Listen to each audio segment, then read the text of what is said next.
Welcome, Jimmy. Ocean Mike is more than happy to see you. We have 4 folks on the stream so far. This brings your host, Ocean Mike and Big Bluefish, great joy. Make that 5. Welcome, y'all. What is up, Kenneth? Welcome to the stream. Ocean Mike says it is time for Funfish Friday. Ocean Mike says hello, mildly upset. Ocean Mike hopes that you aren't mildly upset after the stream. Ocean Mike hopes that your day only gets better.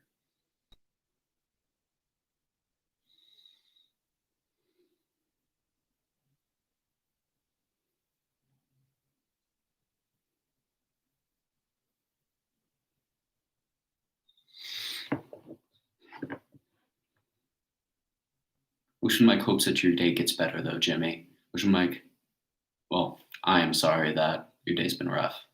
Hey, Puck, welcome. Happy to see you guys.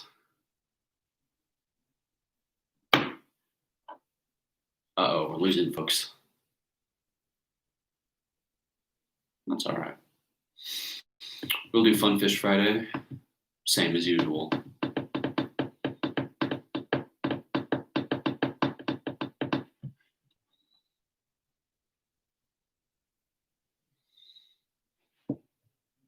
My day's been really well, thank you, Puck. Pretty uneventful, but still good.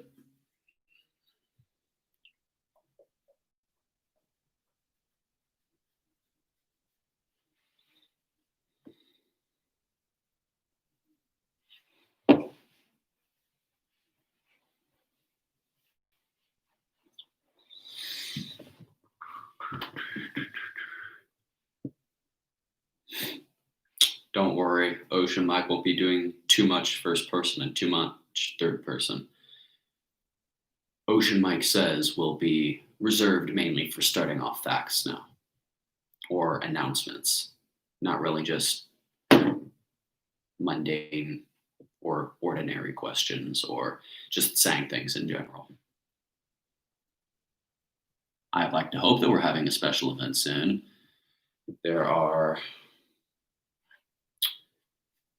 We're getting close to episode 100.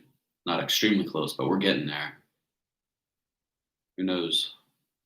It's all up to you guys. I'm just here to bring facts and do stuff based off of what you guys are interested in.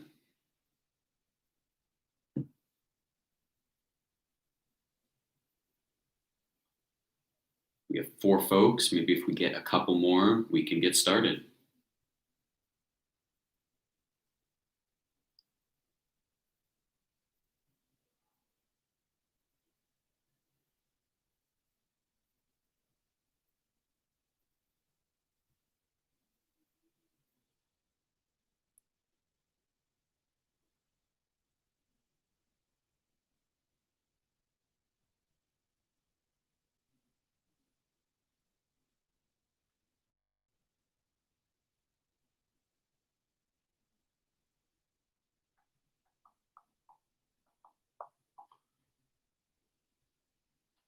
You guys, since we might only have us 3 so far today, so if we don't get more folks in, we can just start with us.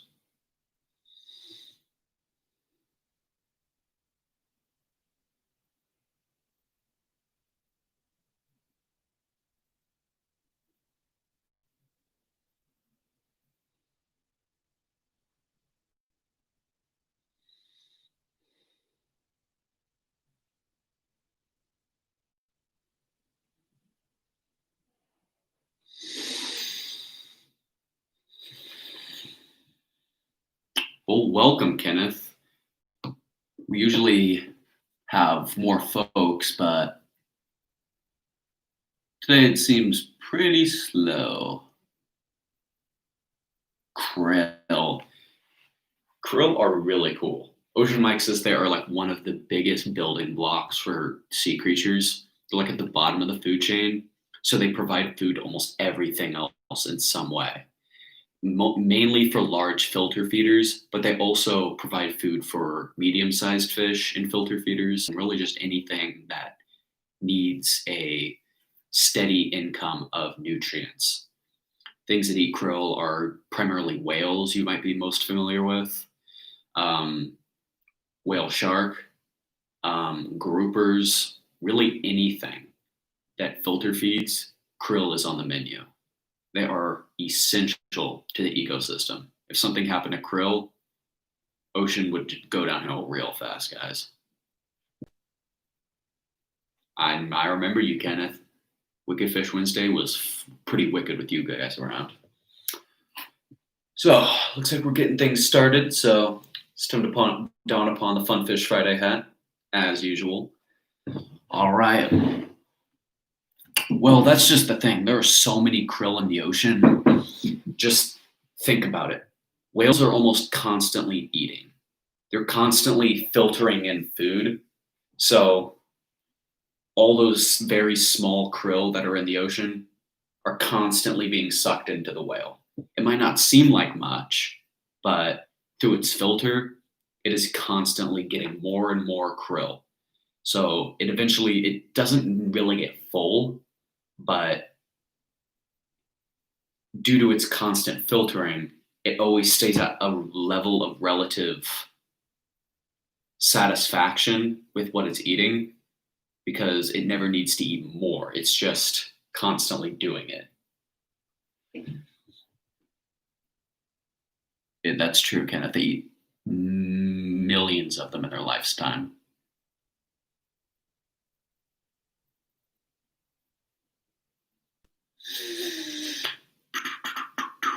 Keep it coming, fellas. I will tell you about anything you want to know or just normal stuff. Striped bass, that one I'm going to pull up a picture for.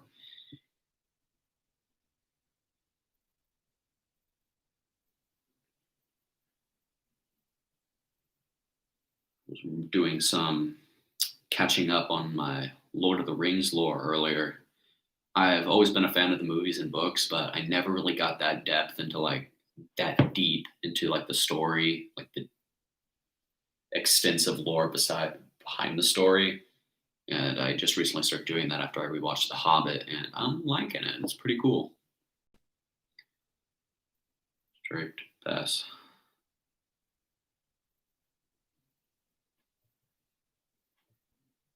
Problem with big hunting fish, like I say hunting as in like people fish for them a lot. Almost all the search results are of people holding them and catching them, which makes it a little bit difficult to find a picture where it's just like a anatomical diagram or just a side profile of them.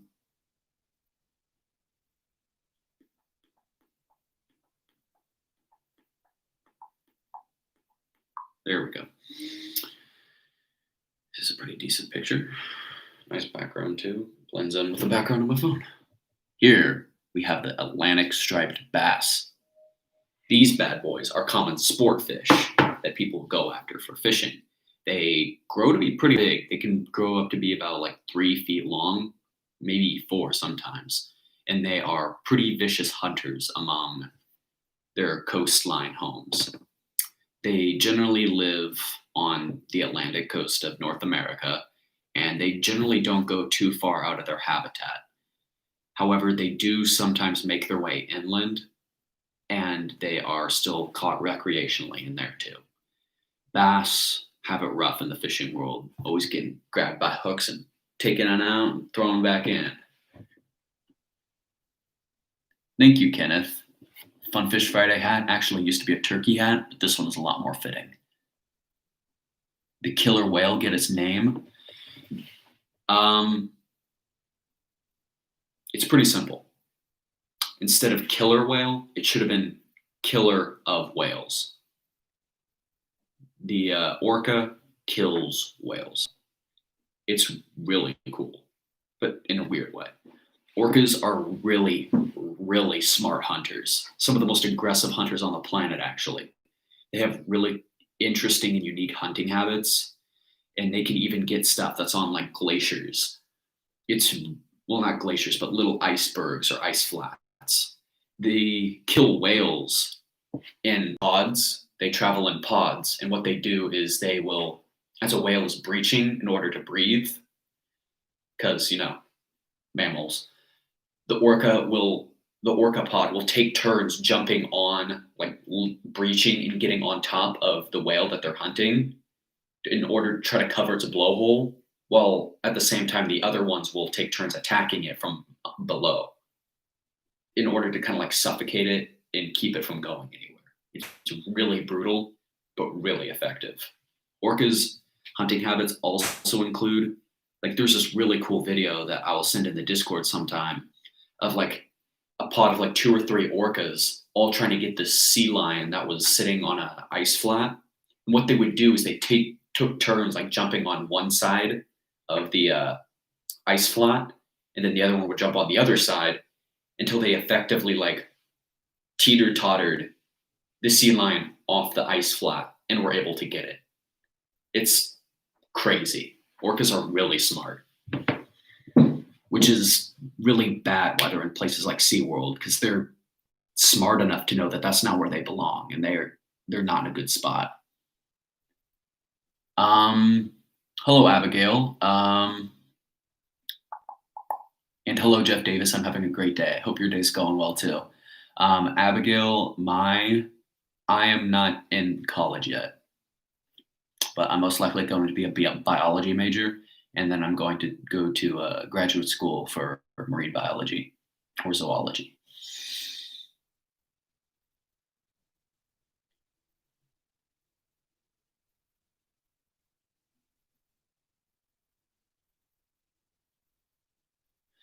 All right, keep the questions coming, fellas. I am having a good time with this one, especially when it came to the orcas. I do indeed know my friend Jeff. So, what is on the list next? I could tell you about the beluga. I haven't thought about that one in a while. Beluga whale. Beluga whale.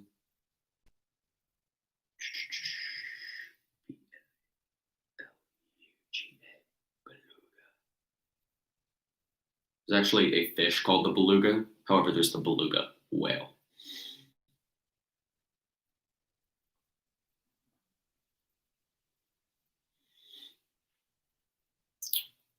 Okay. Ocean Mike says, here we have the beluga. Most famous for its very beautiful white coat of blubber. And the interesting thing about belugas is there are only 2 other closely related species of beluga, one of which being the narwhal, which is really interesting that they aren't closely related to other whales. However, the most notable thing about the beluga is its melon. That might sound a bit funny, but all whales have them. However, the beluga's is most prominent. That's why it has that large bump coming out of its head. Its melon is what whales use to echolocate. The melon is filled with a potent liquid that vibrates as the whale hums or sings, and it uses that liquid to vibrate, and it is able to echolocate and see what's around it without seeing it. Belugas are really prominent and really out there, so its echolocation is significantly more enhanced because it has significantly larger size compared to the whale, as well as just lack of other organic material, like less bone and muscle and skin and blubber blocking it, because it's just right on the edge.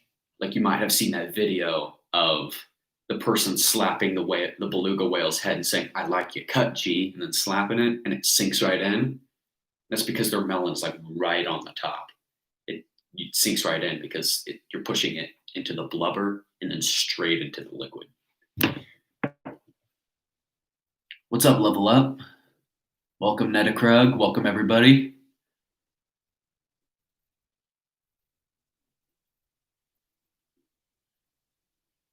How cookie cutter sharks were founded? Well, I don't really think that it's a company, but maybe you're thinking of cookie cutters' haircuts?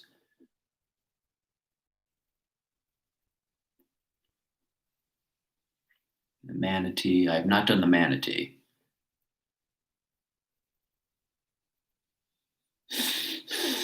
Blubber is you don't really feel much through blubber, supposedly. No smart enough creature to communicate with humans has been able to tell us that damaging blubber hurts. However, I imagine that it reduces pain significantly as it is meant to block out the elements. The whole point of it is to not feel. Discovered, okay.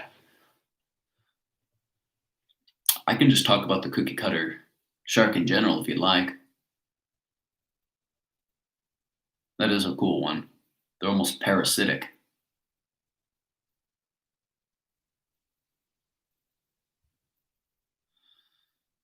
That is a question that will remain to be seen, Jeff. I'm honestly not sure. I'm mainly wanting to stick to marine stuff, per the name Ocean Mike.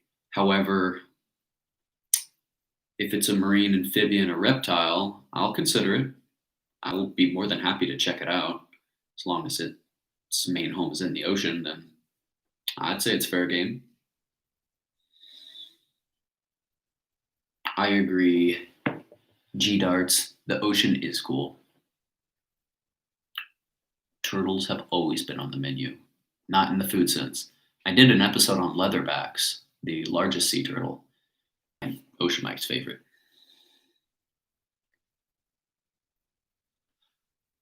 Doodlebob, technically yes. Dolphins will seek them out if they find them, and they will go right ahead in order to numb themselves to pain. And it does have side effects that get them, in a sense, a bit wonky in the head.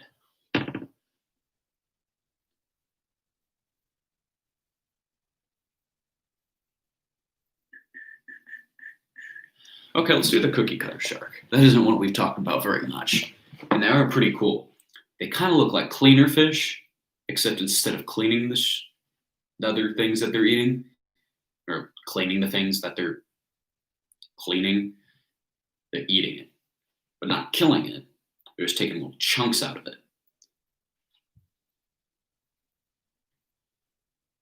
Cutter shark. They look pretty funky. They almost don't look like a shark, but they technically are. They kind of look like a cross between an eel and a dogfish, or the dog shark, in my opinion. Ocean Mike says that the cookie cutter sharks are known for their sharp and very dense circular mouth. It kind of resembles some of the cleaning fish that latch onto larger organisms in attempts to clean it and just get algae off of it. And it's generally a, what's the word? Not parasitic, but mutual. It's a mutualistic relationship between them. So they both benefit. However, the cookie cutter shark infiltrates and does not clean it, and it serves the role of a parasite, a very large parasite at that. It will latch onto the creature, disguising itself as perhaps a cleaner shark or cleaner fish. However, it is not. It will actually bite onto the organism and take cookie-shaped bites out of it and eat. It doesn't want to kill the animal because then it can keep coming back for more and more over time. It just takes little bites out of it in order to feed itself. It's pretty brutal and kind of gross, but it's interesting how creatures evolved to feed like that, even despite their larger size. It's almost something that like a sporozoan, the protists would do.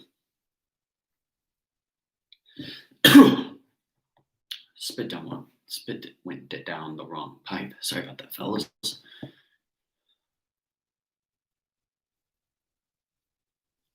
Sperm whales and giant squids do actually fight. It's actually a hunting thing. Sperm whales eat giant squids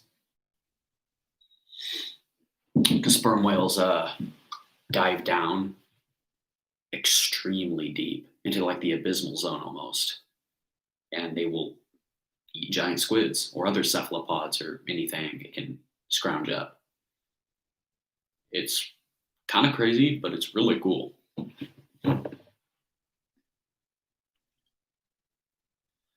A lake fish. I'm sorry, Kenneth. I'll tell you about it in DMs on Discord, perhaps, but it's sadly not an ocean creature. Lake Mike? That has been suggested to me many times. To be honest, if I were to do an alter ego besides Ocean Mike, I'd pick the jungle as my next habitat because the jungle's awesome. When I was younger, I used to have these really cool pop-up books. Well, they weren't really pop-up books. You'd like open them and like you would like unfold like this really long paper, like kind of like a centerfold, and it was just like massive like habitats, layer by layer. And I had one for the ocean and one for the jungle, and I love those two books so much. They're like my favorite books of all time because I would be able to learn about all these cool different ocean creatures or jungle creatures and the ecosystems before I even was passionate about it. Mike of the Jungle. Honestly, probably Mike of the Jungle because, Georgia the Jungle might be fun. Tropical Mike is also an option. Who knows? This is just a maybe. I don't think that this will be something that I do because I'm already fully invested in Ocean Mike, but who knows? Maybe it'll be a fun little thing I do on Discord.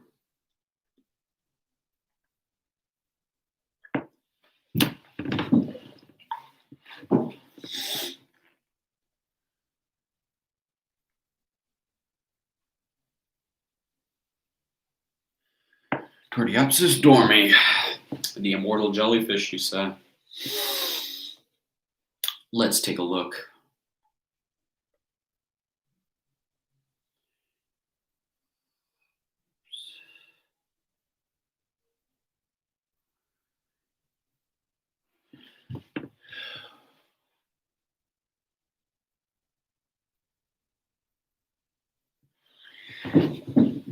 I cannot read that from here.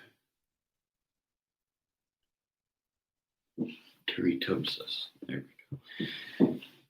As a dyslexic, it is very hard for me to read things that are very close together.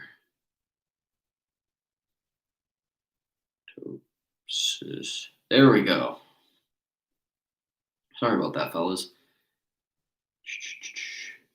These are really closely looking to siphonophores, which are one of Ocean Mike's my favorite creatures on Earth. They're really cool. I've talked about them a lot, and I'll talk about them again someday, most likely soon.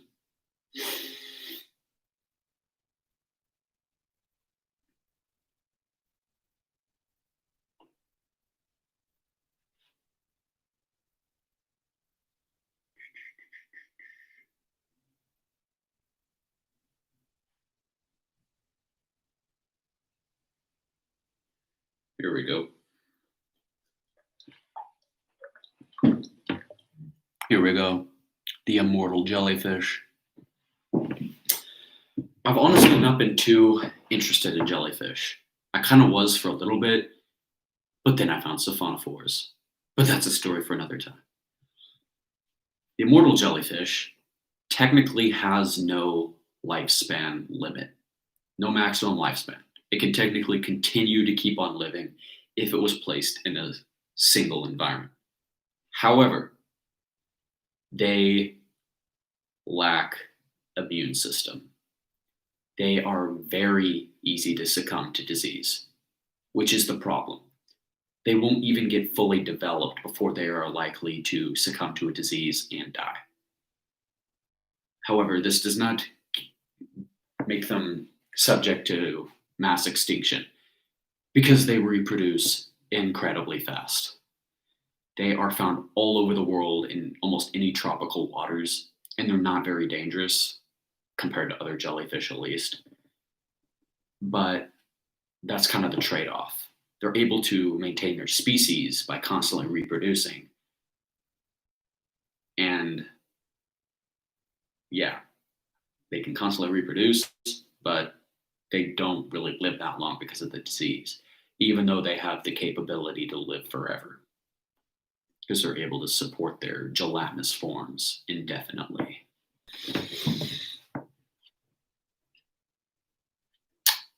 Fish have feeling. Fish do have feeling. That is a fact.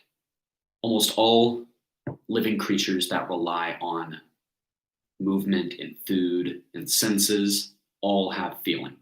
However, their definition of pain is very different than ours. Our definition of pain can cause psychological trauma as well as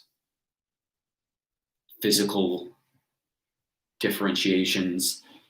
However, for organisms like fish, their pain is more like a siren going off in their head, like a miniature siren.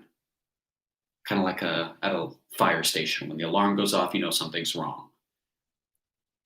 And they have that in the sense that like they recognize the pain and they can like realize that something's wrong and where it's coming from on their body. Like my left side hurts, my right side hurts, something's wrong with my dorsal fin, or I can't see out of my left eye, obviously. They just recognize something's wrong.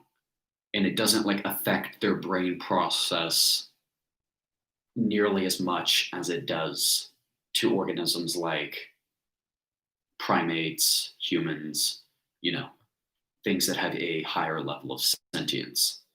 So fish do indeed feel pain.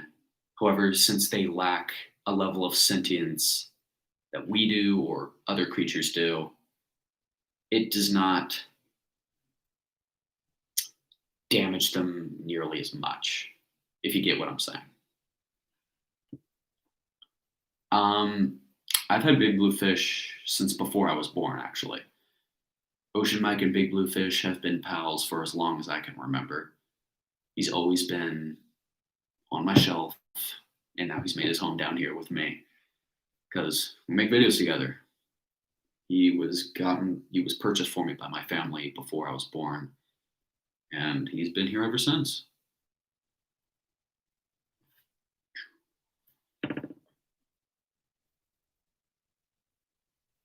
What is life? A series of events that folks can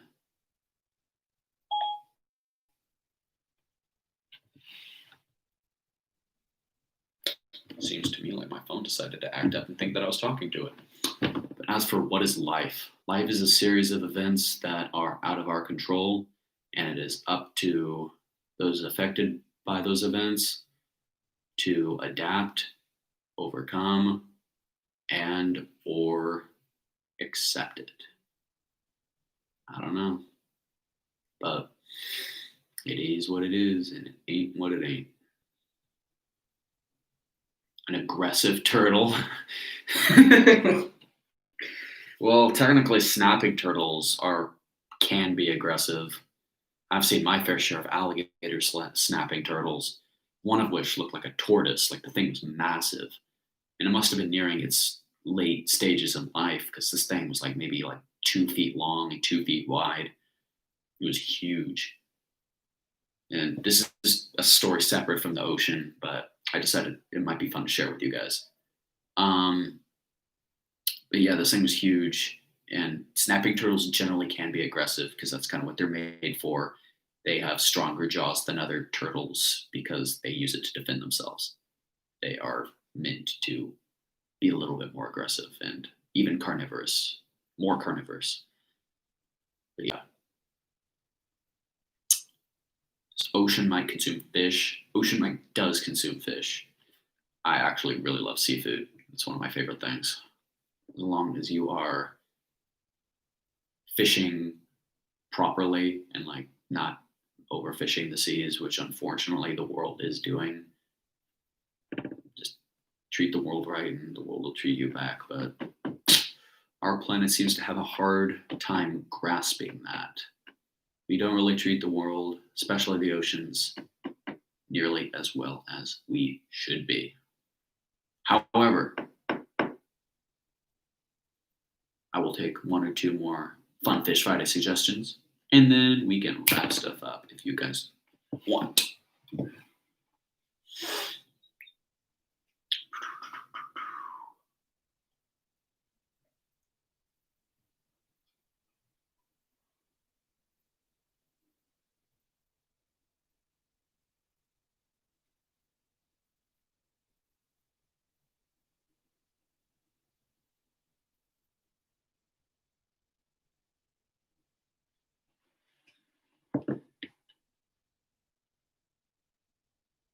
The seal. I would love to do the seal, fellas. Let's get it started, shall we? But first, let me answer Puck's question. The Buddha? I don't think so, did I? Not, no offense, but I'm not very religiously adept to a lot of other religious cultures. However, I would like to be. I'd like to learn more about traditions and stuff.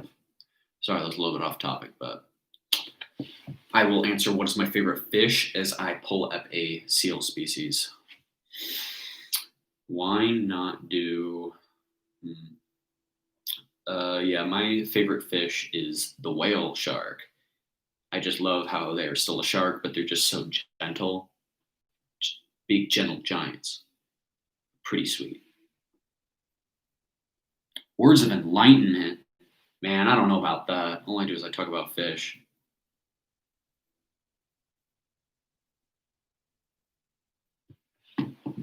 Hey, Ollie. Welcome to the stream, hon.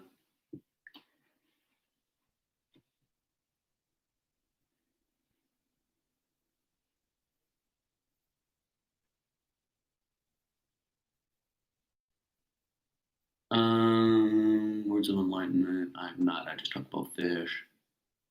Nurse sharks. I would love to. First, I will do. Let's just do. Do the gray seal. Gray seals are kind of cool. I know what we're gonna do. Let me pull up a picture. These are my favorite seals. I'm not a huge seal fanatic as I am for siphonophores or sharks or whales, but these definitely take the cake for seals when it comes to me.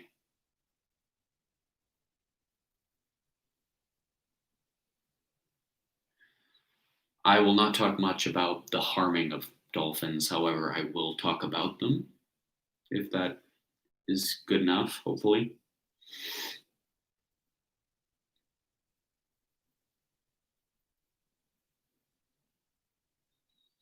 All right. Here is Ocean Mike's favorite seal. The elephant seal. It's pretty obvious where they get their name from. Their long snouts, which strongly resemble an elephant's trunk. Hello, Marshmallow24. Absolutely, the schnoz on that thing is absolutely bonkers, dude. But yeah, they are huge, very large, very blubbery, and very aggressive towards each other, as well as loud. Very, very loud. They have a very big ego problem with each other. They will constantly slam into each other in order to assert dominance in the pack. It's pretty crazy. And it's kind of a miracle because, like, a long time ago, thinking like in the late 19th century, 18th century. Sorry about that, folks. I'm not very great when it comes to history. 19th century, I was right. They were almost hunted to like absolute extinction. Like they were like on the brink of extinction. But now their numbers are like completely recovered. Like they're thriving in the environment now, which is a miracle because these crazy, crazy seals really kind of deserve to be out there because they're cool, they look cool, and despite being aggressive and egotistic, they still put their part in the environment. They are pretty chunky like an elephant. Arctic seals are really cute. Those are one of the most popular kind because of how puffy the baby Arctic seals look. Aw, a crying seal.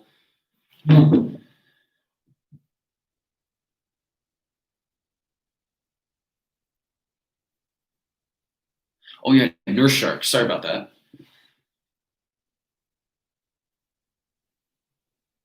Yeah, clubbing seals. I don't really get that. I don't get the point of it. Like, why harm something that's just serving its part in the environment? And it's not causing any harm to the environment. They actually support it by keeping fish populations at bay and stable. I don't get it. Yes, nurse shark. I probably already have a picture of it on my phone, but what's the point? I will show you the nurse shark.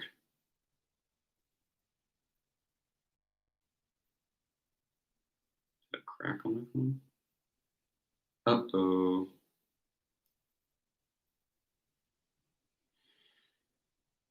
It's not. I'm okay. Okay. Here's the gentle nurse shark. I accidentally caught one of these with my dad quite a long time ago. We were tarpon fishing off of Captiva, and we caught one of these by accident. It took a very long time to reel in, but we got it. We brought it on shore, took a picture with it, we put it back, and it swam along its merry way. They are very, very gentle. They do have teeth, though. However, they are extremely docile. They roam across the ocean floor, nice, slowly, and gently. And if they come across a crustacean or perhaps a shellfish, they'll slowly chew on that, eat it, maybe swallow it, enjoy its meal, you know, living the life of a nurse shark. And then it'll continue meandering its way across the ocean floor. It is completely indifferent to humans. Since they're so slow and passive, many people will come across them scuba diving. I have personally, and I was able to touch its side. Even if you do provoke it, at most it'll thrash and try to get you away from it, and then it'll go away. It isn't much of a biter at all. It's very, very rare for a bite. However, they're just very gentle creatures, despite having the shark name. That's why I like things like nurse sharks or whale sharks, because they have this bad stigma through the name of shark. However, like nurse sharks and whale sharks, they don't bite. Like nurse sharks have the ability to, but they really don't. And whale sharks, they don't even have teeth. They just suck things in like a whale, hence the name. I have not eaten shark fin soup, and I will probably never do so. I believe it is very immoral for what they do to fish, especially in that case.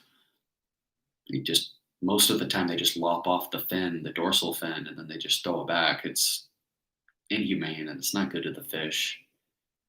Because even though fish don't feel pain as well as we do, the dorsal fin just creates like the lack of a dorsal fin just creates massive distress for a fish. It is in constant confusion, as well as that alarm going off in its head saying something's wrong with my back. It's not cool. Just to get a little interesting soup. It's lame. The shallows. I've actually not seen that. However, Jaws is very, very inaccurate. Not only are great white sharks not that big, they are not that aggressive. Great white sharks are not very territorial. They actually migrate a lot, like hundreds of miles across the ocean, just kind of migrating. So, like Jaws, especially, like great whites, they just kind of chill. And yes, they are vicious hunters, but the reason why shark attacks happen with humans and great whites, or a lot of other sharks, to be honest, is that larger sharks often confuse humans for seals. Seals are pretty common food for a lot of larger sharks, larger predatory sharks, that is. So when a shark is down below, looking up, looking for prey at the surface, because that's where seals go, they stay near the surface so they can breathe. When they're looking up and they see the silhouette of a human, silhouette of a human is in a shark's eyes pretty similar to a seal. Seal, human silhouette, pretty similar, especially looking down from below. You got the arms, you got the legs, especially when the legs are close together. Looks like the back of the long fin. So sharks will come up and try to eat because they're going after a seal. However, sharks usually don't eat humans. They almost never eat humans because sharks, they're able to realize that what they're going after isn't a seal. They're able to either taste it or feel what they're biting into isn't what they eat. So they might thrash for a few seconds, try to get it, and then they usually realize that that's not theirs. I'm not supposed to do that. I'm by no means saying that shark attacks are good. I'm just saying that it's usually just a really aggressive and bad misunderstanding. Hello, Hannah Games. I don't think I've ever seen you on the channel. Welcome.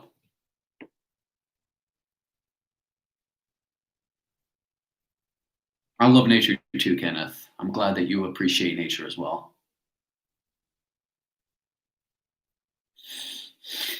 Thank you, Andres. I'm glad you enjoyed the channel. I enjoy doing this a lot, and it's just a fun way to, I don't know, be passionate about something. I don't know if I'll take it that far, but I am hopefully planning to make some sort of long-term project of like different oceanic environments and kind of narrate a mini documentary series that I'll make. Maybe someday if I get a better computer, because my computer can't even run iMovie. Too outdated. We have had a pretty long stream today, so I think it's time to wrap things up. Put down the Fun Fish Friday hat, and let's pull y'all in for a quick goodbye. Toodles, Doodle Bob, thanks for stopping by. See ya, Kenneth. See ya, Ollie, if you're still watching, hon. Love you lots. See ya, Jimmy. Thanks for always tuning in. You're a great supporter. Patreon, I don't think I'm going to be doing this for money. This is just something I'm passionate about. And honestly, this is public information. It's not like I'm doing something that's like that great. So it's not really worth money. It's just meant to be fun. However, I have considered like doing like Ocean Mike for the ocean type thing where like I open up like a mini charity and like I'll donate stuff like straight to like ocean conservation charities. Who knows? That might be something I do in the future. We might do like a live stream with an open donation box. We could try to raise as much money as we can for a good cause. Conserve our seas, you know? All right. I've rambled long enough, my friends. Have a good rest of your day. And Ocean Mike says, goodbye, fishy friends. Thanks for tuning in.